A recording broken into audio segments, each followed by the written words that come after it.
Hi అండి, నమస్తే. నేను మీ సునీత. వెల్కమ్ బ్యాక్ టు అమ్మ చేతి వంట కిచెన్ అండ్ వ్లాగ్స్. ఈ సంక్రాంతి పొంగలి రోజు ఎప్పుడు చేసేలా రొటీన్ వంటలే కాకుండా ఇలా పులగము చట్నీ చేయండి, చాలా టేస్ట్గా ఉంటుంది. ఇక్కడ నేను చుక్కకూర చట్నీ చేస్తున్నాను. ఈ పొంగలే చేయండి, చాలా రుచిగా చాలా బాగుంటుంది. పిల్లల నుంచి పెద్దవాళ్ళు అందరూ చాలా ఇష్టంగా తింటారు. అలాగే ఇక్కడ నేను మీకు కొన్ని టిప్స్ కూడా షేర్ చేయబోతున్నాను. ఇప్పుడు మనము ముందుగా వీడియోలోకి వెళ్ళిపోదాము. ఇక్కడ నేను ఈ గ్లాస్ తోటి ఒక గ్లాస్ రైస్ తీసుకుంటున్నాను.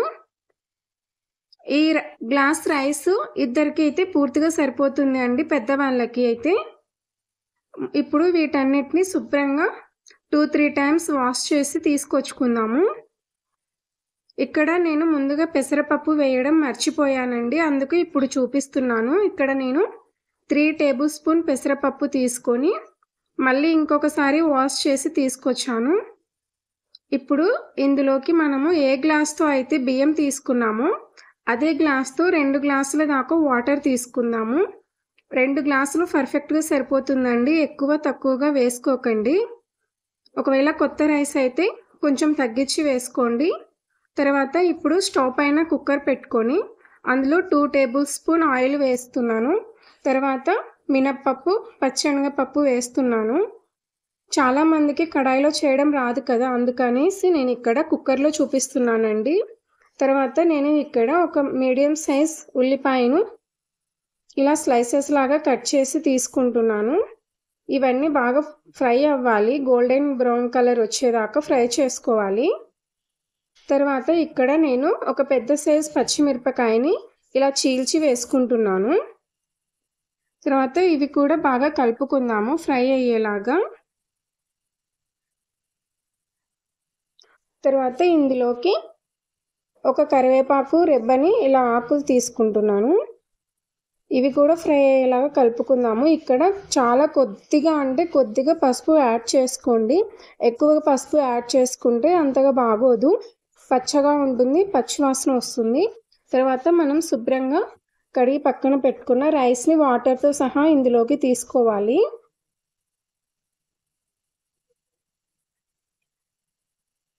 చూడండి, ఈ విధంగా రైస్ వాటర్ 2 కలిపేసి తీసుకోవాలి. ఇప్పుడు రుచికి తగినంత సాల్ట్ వేసుకొని అంతా ఒకసారి బాగా కలుపుకుందాము.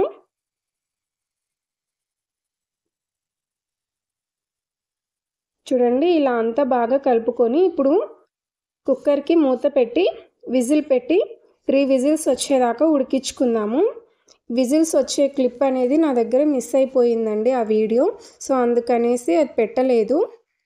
ఇప్పుడు ఇంకొక స్టవ్ పైన ఇలా కడాయి పెట్టుకొని అందులో 2 లేదా 3 టేబుల్ స్పూన్ ఆయిల్ వేసుకొని తర్వాత ఆయిల్ బాగా హీట్ అయిన తర్వాత 2 టేబుల్ స్పూన్ ఇలా పల్లీలను వేసుకుంటున్నాను. ఈ పల్లీలన్నీ బాగా లోపల దాకా ఫ్రై అవ్వాలండి. తర్వాత వీటన్నిటిని ఒక మిక్సీ జార్లోకి తీసి పక్కన పెట్టుకుందాము. తర్వాత ఇందులోకి నేను 2 పెద్ద సైజు ఉల్లిపాయల్ని ఈ విధంగా కట్ చేసి తీసుకుంటున్నాను. ఇవన్నీ ఒక 50% ఫ్రై అయ్యేలాగా కలుపుకోవాలి. తర్వాత ఇందులోకి నేను ఒక 5 పెద్ద పచ్చిమిరపకాయల్ని ఇలా చిన్న ముక్కల్లాగా కట్ చేసి తీసుకున్నాను.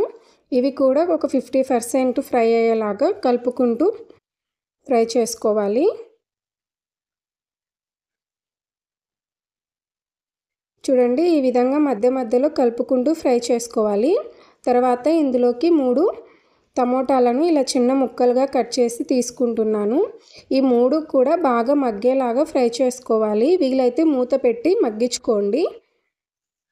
చూడండి, ఈ విధంగా 80% దాకా కుక్ అయిపోయాయి కదా. ఇలా మొత్తం బాగా ఫ్రై అయిన తర్వాత ఇందులోకి నేను ఒక పెద్ద సైజు చుక్కకూర కట్టను తీసుకుంటున్నానండి. చుక్కకూర కాడలతో సహా తీసుకుంటున్నాను. ఇన్ కేస్ మీకు కాడలు కనుక ఇష్టం లేకపోతే ఆకులు మాత్రమే తీసుకోండి. నేను ఇక్కడ ఆకులు ప్లస్ కాడల్ని కూడా తీసుకుంటున్నాను. వీటన్నిటిని ఆకులు బాగా మగ్గేలాగా కలుపుకుందాము. ఈ ఆకులు అనేవి బాగా మగ్గిపోయి పూర్తిగా ఫ్రై అయిపోవాలండి. అంతవరకు మధ్య మధ్యలో కలుపుకుంటూ ఫ్రై చేసుకోవాలి. మూతను మాత్రం పెట్టకండి. మూత పెడితే ఆకుకూరలు నల్లబడతాయి. మామూలుగానే ఆకుకూరలు ఏవైనా సరే మూత పెట్టి ఉడికిస్తే నల్లగా వస్తాయి. సో చుక్కకూర అయితే ఇంకా నల్లగా వస్తుందండి. అందుకు మూత పెట్టకండి. తర్వాత ఇందులోకి నేను ఒక గుప్పెడు కొత్తిమీర ఆకులను తీసుకున్నాను. ఈ కొత్తిమీర ఆకులు కూడా మంచిగా ఫ్రై అయ్యేలాగా కలుపుకుంటూ ఫ్రై చేసుకోవాలి. చూడండి, ఈ విధంగా ఫ్రై అయిన తర్వాత స్టవ్ ఆఫ్ చేసి పూర్తిగా చల్లారనిద్దాము.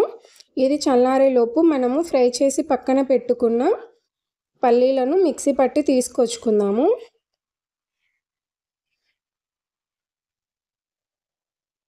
చూడండి, ఇలా మిక్సీ పట్టి మెత్తటి పౌడర్ లాగా చేసి తీసుకొచ్చుకోవాలి. ఇలా అంతటిని ఒకసారి కలుపుకొని ఈలోపు మనం ఫ్రై చేసి పక్కన పెట్టుకున్న చుక్కకూర చల్లబడి ఉంది, ఇందులోకి వేసుకొని తర్వాత రుచికి తగినంత సాల్ట్ వేసి మూత పెట్టేసి దీన్ని కూడా మనము మిక్సీ పట్టుకొచ్చుకుందాము. మరి ఎక్కువసేపు తిప్పకుండా పల్సిస్తూ కోర్స్గా మిక్సీ పట్టుకోండి. అలా అయితేనే టేస్ట్ చాలా బాగుంటుంది. ఇక్కడే చిన్నగా కట్ చేసిన ఉల్లిపాయలను కూడా యాడ్ చేసుకుంటే తినేటప్పుడు అవి పంటికి తగులుతూ చాలా టేస్ట్గా ఉంటాయండి. ఇక ఇంతేనండి. చూడండి, చుక్కకూర చట్నీ ఎంత మంచిగా వచ్చిందో. తర్వాత అన్నం అనేది పూర్తిగా ఉడికిపోయి చల్లబడిందండి. ఇప్పుడు చూడండి అన్నం ఎంత బాగా పర్ఫెక్ట్గా ఉడికిపోయిందో. మనం పసుపు చాలా తక్కువ వేసుకున్నాం కదా, అందుకనేసి ఎల్లో కలర్ వైట్ కలర్ రెండు కలిసి ఎంత బాగుందో చూడండి. ఇక్కడ నేను మీకు ఒక టిప్ చెప్తానండి. అన్నము ఉదయం నుంచి ఈవినింగ్ వరకు పొడి పొడిగా ఉండాలి అంటే అన్నాన్ని గోరువెచ్చగా ఉన్నప్పుడు ఒకసారి అంతా బాగా కలిపి పెట్టుకుంటే ఈవినింగ్ వరకు అయినా సరే పొడిగా ఉంటుందండి.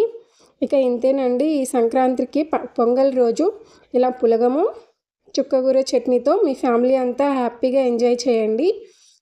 ఈ వీడియో కనుక మీకు నచ్చినట్లయితే ప్లీజ్ లైక్ చేయండి. మీ ఫ్రెండ్స్ అండ్ రిలేటివ్స్కి షేర్ చేయండి. మన అమ్మ చేతి వంట ఛానల్ని సబ్స్క్రైబ్ చేసుకోండి. Thanks for watching. Please subscribe.